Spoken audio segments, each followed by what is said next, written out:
ये माह समय परिवर्तन का है। अप्रत्याशित लाभ मिल सकते हैं।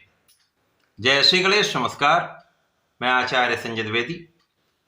मेरे समस्त प्रबुद्ध दर्शकों का मेरे चैनल पे हार्दिक स्वागत है। प्रिय दर्शकों, आज मैं मिथुन राशि का मार्च माह का मासिक राशिफल लेकर आपके सम्मुख उपस्थित हूं। मार्च माह में जो ग्रहों की स्थितियां बन रही हैं वो अत्यंत विशेष हैं। मार्च माह के प्रारंभ से ही 5 ग्रहों का योग बनेगा तथा जो परिवर्तन होंगे वो भी अत्यंत विशेष स्थितियां बनाने वाले हैं, जिनका विशिष्ट प्रभाव प्राप्त होने वाला है। मिथुन राशि के लिए प्रारंभ से ही लग्न में गुरुदेव बृहस्पति का गोचर चल रहा है। आपके तृतीय भाव में केतु होंगे। आपके नवम भाव में 5 ग्रह गोचर कर रहे होंगे, जहां पर सूर्य, मंगल, बुध, शुक्र तथा राहु का विशेष संयोजन बनेगा। आपके दसम भाव में शनिदेव का गोचर चल रहा, जो बलवान हो रहे हैं। इस माह में 2 मार्च को शुक्राचार्य राशि परिवर्तन करेंगे, अपनी उच्च राशि मीन राशि में प्रवेश करेंगे, जो दसम भाव बनता है। यहां पर अपने परम मित्र के साथ, शनिदेव के साथ इनका गोचर का आरंभ होगा।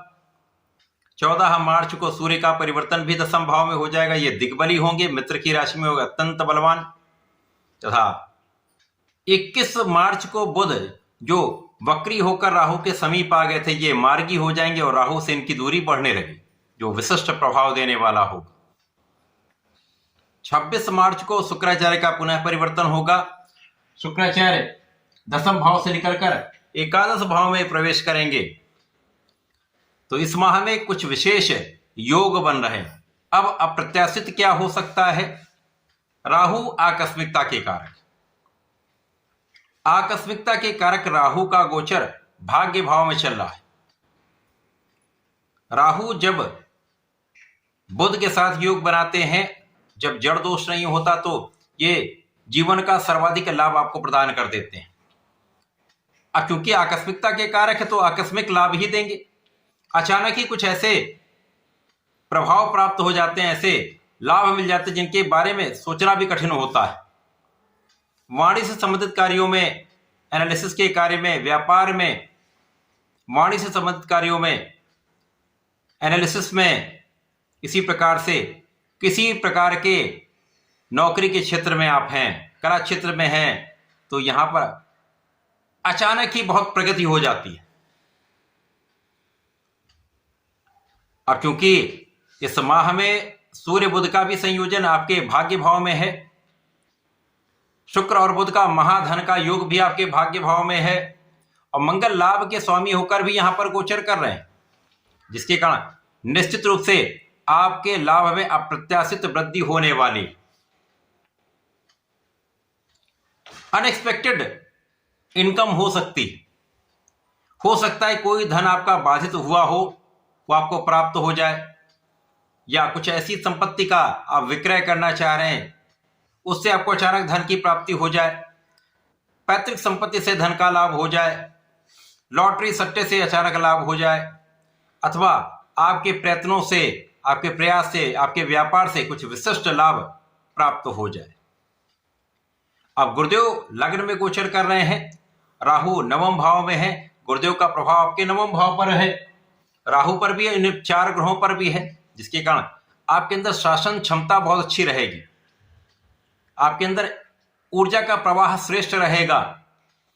आप कुशाग्र रहेंगे, और राहु इस कुशाग्रता को तीक्ष्णता दे देता है।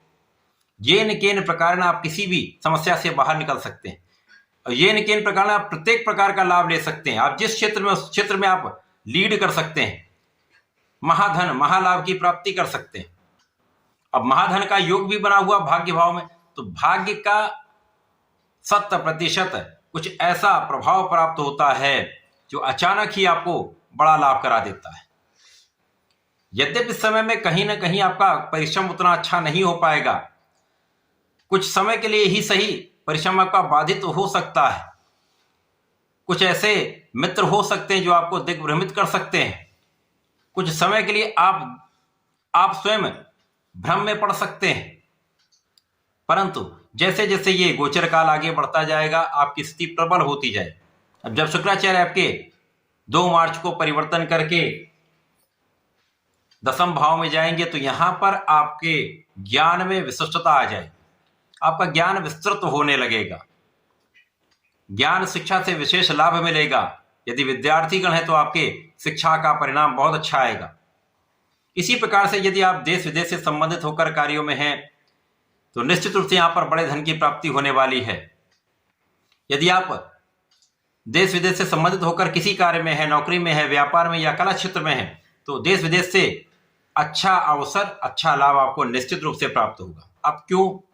क्योंकि भाग्य के स्वामी शनिदेव आपके 10वें भाव में स्थित है और यही आपके आकस्मिकता के स्वामी भी हैं। यहां पर शनि और शुक्र का महायोग, महामित्रवत भाव आपकी ज्ञान की विशेषता बढ़ा देगा, आपकी योग्यता में वृद्धि कर देगा। तो यहां पर भाग्य का साथ भी मिल रहा है, आपकी परिश्रम में भी वृद्धि हो रही है, आपका परिश्रम सही दिशा में है तो लाभ निश्चित रूप से प्राप्त होगा। तो नौकरी में पदोन्नति का योग, नौकरी में पद वृद्धि से धन का मार्ग प्रशस्त होगा, अच्छे अनुबंध प्राप्त होंगे, व्यापारिक अनुबंध से बड़ा विस्तार होने वाला है।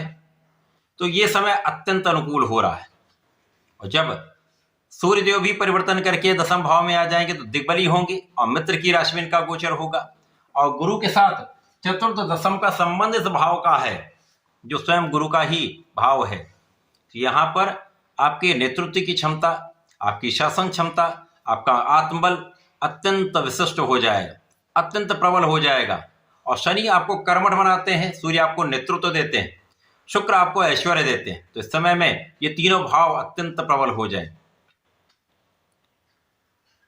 अब यहां पर आपके अंदर धैर्य भी आ गया, यहां पर आपका ज्ञान भी विस्तृत हो रहा है और गुरु शुक्र का शंख योग भी है जो आपको आपके क्षेत्र में विशेष बना देता है।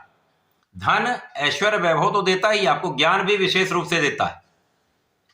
तो यहां आपके कार्यक्षेत्र में आपका विशेष नाम बढ़ेगा, मान सम्मान की प्राप्ति होगी।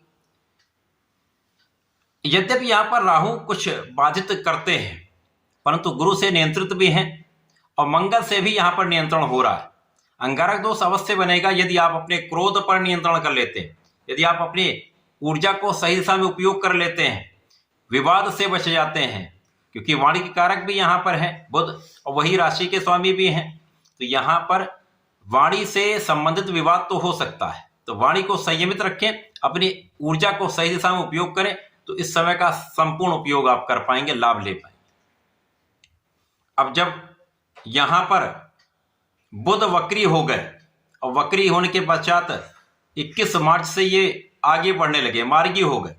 अब राहु से इनकी दूरी बढ़ने लगी और इनका भी गोचर 10वें भाव की ओर आरंभ हो गया। यहां जड़दोष समाप्त हो गया। अब आप अपने कार्यक्षेत्र में विशेष हो गए, क्योंकि अब आपका जो कार्यक्षेत्र स्थिर हो गया था, बाधित चल रहा था, वो मुक्त हो जाएगा। आपकी वाणी का प्रभाव विशेष हो जाएगा, वाणी में विशेष ओज होगा, प्रभाव होगा, जिससे लोग इन्फ्लुएंस होंगे। तो वाणी से संबंधित कार्यों में, कला क्षेत्र के कार्यों में यहां से अवसरों की वृद्धि होने लगेगी। इसके साथ ही साथ लग्नेश का लाभेश के साथ योग है तो लाभ भी विशेष रूप से बढ़ेगा। अब यहां पर मंगल और बुध दोनों आगे बढ़ रहे हैं, जिससे निश्चित रूप से आपके जीवन में अच्छे सकारात्मक परिवर्तन हो रहे हैं और ये आपके लिए अत्यंत लाभदायी होंगे। अब यहां पर आपके नौकरी का भाव तो विस्तृत होगा, अच्छा लाभ मिलेगा, आपके मन के अनुसार आपको स्थान मिल सकता है। यहां पर धन की वृद्धि विशेष रूप से होगी, आपके सुख संसाधन बढ़ेंगे, भूमि भवन वाहन का आपको लाभ निश्चित रूप से प्राप्त होने वाला है। सुखों का आप उपभोग कर पाएंगे, माता पिता के सुखों में भी वृद्धि होगी, तो जो माता पिता को कष्ट चल रहा था वो दूर हो जाएगा। तो ये माह आपके लिए अत्यंत विशेष प्रभाव देने वाला है। अब 26 मार्च को शुक्राचार्य का पुनः परिवर्तन होगा, शुक्राचार्य लाभ भाव में पहुंच जाएंगे। अब ये पंचम के स्वामी और द्वादश के स्वामी होकर गोचर करेंगे, तो यहां पर शिक्षा में विशेष उन्नति हो जाती है। शिक्षा के क्षेत्र में आप बड़ा नाम करते हैं, शिक्षा से संबंधित कार्यों से विशेष लाभ आपको प्राप्त होता है। ज्ञान से विशेष लाभ होता है, आप बहुत विवेकशील होते हैं। यहाँ संतान पक्ष भी महाबलवान होता है, संतान का संपूर्ण सुख आप प्राप्त करते हैं। यहाँ पर विदेश से भी आपको लाभ मिलता है। यहाँ पर कुछ व्यय अवश्य बढ़ेगा, लेकिन आय और व्यय का संतुलन बना रहेगा। आय की मात्रा अधिक होगी, जिसके कारण आपको किसी प्रकार की कोई बड़ी समस्या नहीं होने वाली। और इस समय में आपका किया हुआ प्रयास सफल होने लगेगा, आपके मन की इच्छाएं पूर्ण हो जाएंगी। तो ये माह आपको विशेष फलदायी होने वाला है। अप्रत्याशित रूप से ये माह आपको लाभ कराएगा। इस माह में आपको नियमित रूप से भगवान गणपति की आराधना करनी चाहिए। ओम गंग गणपति नमः का नित्य जप करें, गणपति स्तोत्रम का पाठ करें अथवा गणेश अथर्वशीर्ष का पाठ करें तथा प्रत्येक शनिवार को यदि आप सुंदरकांड कर लेते हैं अथवा शनिदेव के मंत्र का जप कर लेते हैं तो विशेष लाभ आपको प्राप्त होंगे। ऐसा करके इसका उपयोग करें। धन्यवाद, नमस्कार।